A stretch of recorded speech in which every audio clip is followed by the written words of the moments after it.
မင်္ဂလာပါလို့နှုတ်ဆက်လိုက်ပါတယ်အဓိပတိ G YouTube channel ကနေကြိုဆိုလိုက်ပါတယ်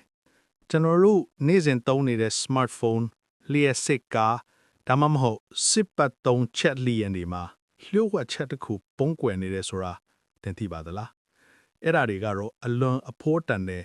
မြေရှားသတ္တုများ rare earth metals ပါပဲဒီနေ့ vlog မှာဒီအဖိုးတန်ပြီးနည်းနည်းနဲ့သတ္တုတွေအကြောင်းကိုဘာလို့အရေးပါတာလဲဘသူတွေထင်းချုပ်ထားလဲဆိုတာအသေးစိတ်ပြောပြပြီးတော့မှာပါဒါဆိုရင်မြေရှားသတ္တုဆိုတာပါလေသူတို့ဟာ lanthanite series လို့ခေါ်တဲ့ဓာတုဗေဒအလှည့်ကျဇယားတွေကတက်ဆင်15မျိုးအပါအဝင် scandium နဲ့ yttrium စုစုပေါင်း18မျိုးကိုဆိုလိုတာပါသူတို့ရဲ့နာမည်ကမြေရှားလို့ဆိုပေမဲ့တကယ်တော့သူတို့ဟာမြေလွှာထဲမှာတခြားသတ္တုတွေလောက်မရှားပါဘူးဒါပေမဲ့သူတို့ဟာတီးခြားနေရာတစ်ခုမှာတန်တန်ရှင်းရှင်းစုစည်းပြီးမတွေ့ရပဲတခြားတက်စင်တွေနဲ့ရောနှောပြီးရှာကက်ခွဲထုတ်ရခက်တာကြောင့်သာနာမည်ပေးခဲ့တာပါဒီသတ္တုတွေမှာတန်ဖိုးရှိတာလားသူတို့ရဲ့ထူးခြားတဲ့တန်တက်ဓာတ် electronic နဲ့အလင်းဆိုင်ရာကုန်တတ္တိတွေကြောင့်ပါဥပမာ neodymium ကကမ္ဘာအင်အားအကောင်းဆုံးတန်လိုက်ကိုဖန်တီးပေးပြီး dysprosium ကအဲ့ဒီတန်လိုက်ကိုအပူထန်ခံနိုင်အောင်လုပ်ပေးပါတယ်။ဒါအပြင် European နဲ့ Terbian တို့ဟာဆိုရင်အယောင်တောက်ပေးနိုင်တဲ့စွမ်းအည်တွေလည်းရှိပါတယ်။ဒီတော့ဒီတတ္တုတွေဟာကျွန်တော်တို့ရဲ့ခေတ်သစ်ကမ္ဘာအတွက်ဘလို့အရေးပါတာလဲ။သူတို့မပါရင်ဘာတွေဖြစ်မလဲဆိုတာကိုကြည့်ကြရအောင်။မြေရှားတတ္တုတွေဟာခေတ်သစ်နည်းပညာတိုင်းလိုများမှာပေါဝင်နေပါတယ်။ဒါပေမဲ့လူတွေသတိမထားမိကြပါဘူး။သူတို့မပါရင်အခုခေတ်နည်းပညာတော်တော်များများဟာလက်ပတ်နိုင်မှာမဟုတ်ဘူးလို့ပြောလို့ရပါတယ်။အကြီးမားဆုံးအသုံးပြုမှုကတော့စွမ်းအင်သစ်တွေမှာပါ။လေအားတာဘိုင်တွေနဲ့လျှက်စစ်ကားတွေရဲ့မော်တာတွေမှာအသုံးပြုတဲ့အင်အားအကောင်းဆုံးတန်လိုက်တွေကို neodymium နဲ့ dysprosium တို့ကိုသုံးပြီးထုတ်လုပ်တာ EV ကားတစ်စီးမှာကိုဒီအဖို့တန်တတ်တူတွေအများပြားပါဝင်ပါတယ်။နောက်ပြီး Syrian ကရေနေစိမ့်ကိုတက်ဆင်အဖြစ်ပြောင်းလဲတဲ့တက်ကိုပစ္စည်းအဖြစ်လဲ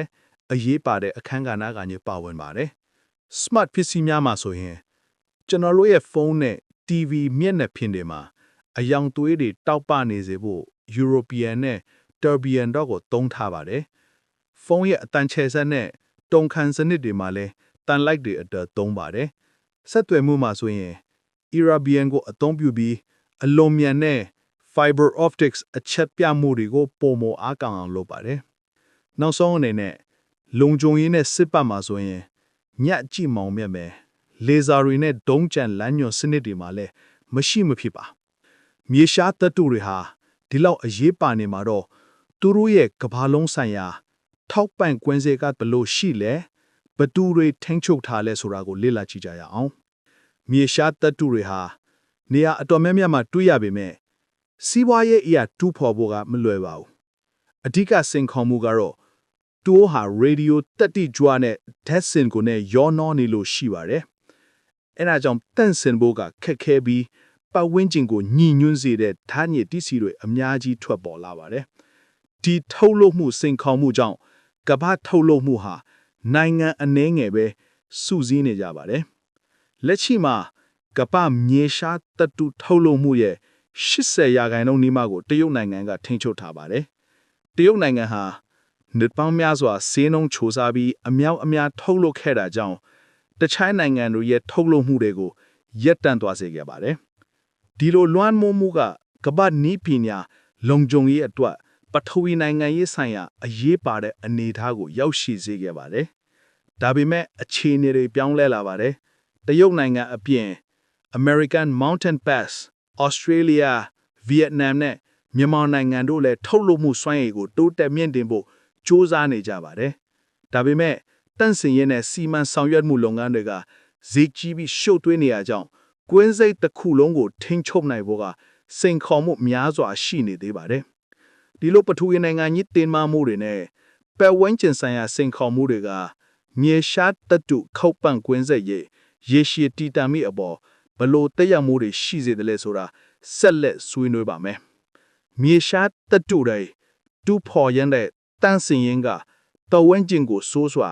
ထိခိုက်စေပါတယ်စွန့်ပစ်ရည်တွေနဲ့အစိတ်တောင့်ပစ္စည်းတွေကမြေစီလွာနဲ့ရေထုကိုညှဉ်းညွန်းစေပြီးရေဒီယိုတက်တိကြွတဲ့စွန့်ပစ်ပစ္စည်းတွေစီမံခန့်ခွဲဖို့လည်းခက်ခဲပါတယ်ဒီတော့တန်ရှင်းတဲ့စွမ်းအင်အတွက်သုံးနေတဲ့ပစ္စည်းတွေကပတ်ဝန်းကျင်ကိုညှဉ်းညွန်းစေတယ်ဆိုတဲ့ irony စံကျင်ပတ်ရပ်ပတ်တစ်ခုဖြစ်နေတာကိုသတိပြုစေပါတယ်ထောက်ပံ့ကွင်းစေကတနိုင်ငံထဲမှာအလွန်အတင်းစူးစီးနေတာကြောင့်ဈေးနှုန်းမတည်ငြိမ်မှုတွေဖြစ်ပေါ်နိုင်ပါတယ်တရုတ်နိုင်ငံကတင်ပို့မှုကိုရှော့ချလိုက်တာနဲ့ကမ္ဘာတစ်ဝန်းလုံးကနိပညာလုပ်ငန်းတွေမှာ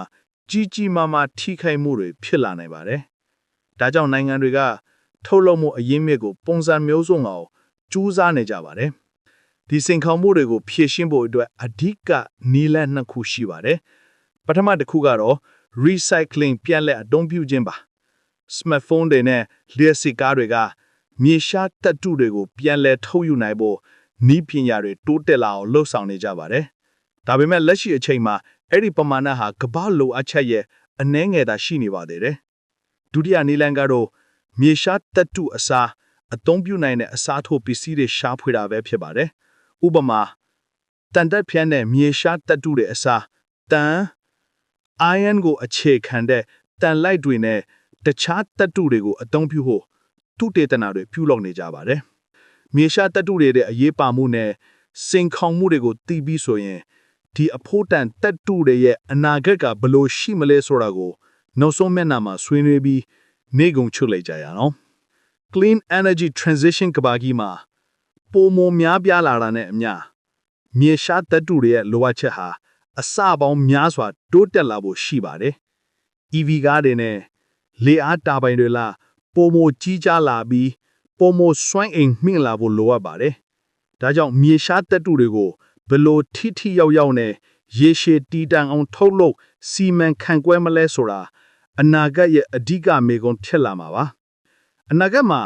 နီးပညာတွေပိုမိုရှုပ်ထွေးလာမှာဖြစ်ပြီးအစားတို့နီလန်ပြန်လဲအသုံးပြုစနစ်နဲ့တရုတ်နိုင်ငံအပြင်ကထုတ်လုပ်မှုကွင်းဆက်တွေကိုတိစောက်ဖို့နိုင်ငံတိုင်းကစူးစမ်းလာမှာဖြစ်ပါတယ်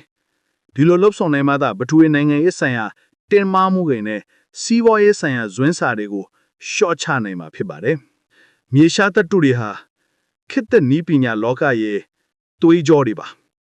သူတို့မပါရင်ကျွန်တော်တို့ရဲ့ digital world နဲ့ green future ဟာဖြစ်လာနိုင်မှာမဟုတ်ပါဘူးဒါပေမဲ့သူတို့ကိုရရှိဖို့အတွက်ပေးဆက်ရတဲ့ပတ်ဝန်းကျင်နဲ့နိုင်ငံရေးဆိုင်ရာဈေးနှုန်းတွေကလည်းကြီးမားပါတယ်ဒါကြောင့်မြေရှားတပ်တုတွေကိုတတိထားပြီးတာဝန်ရှိအသုံးပြုဖို့ကကျွန်တော်တို့အားလုံးရဲ့တာဝန်ဖြစ်တယ်လို့ပြောရင်းနေကုန်ချုပ်လိုက်ချင်ပါတယ်သင်ရဲ့ smartphone ထဲမှာဒီလိုအဖို့တန်တပ်တုတွေပါဝင်တယ်ဆိုတာကိုအခုမှသိသွားပြီဆိုရင်ဒီတပ်တုတွေရဲ့အရေးပါမှုကိုပိုသိသွားစေဖို့အတွက်ဒီဗီဒီယိုကို like လုပ်ပြီး share ပေးဖို့မမေ့ပါနဲ့ comment မှာလည်းသင်တို့ရဲ့အမြင်တွေကိုရေးပေးခဲ့ပါဦးခင်ဗျာကျွန်တော်တို့ရဲ့နောက်ထပ် vlog တွေကိုစောင့်မျှော်ကြည့်ရှုပေးကြပါဦးခင်ဗျာ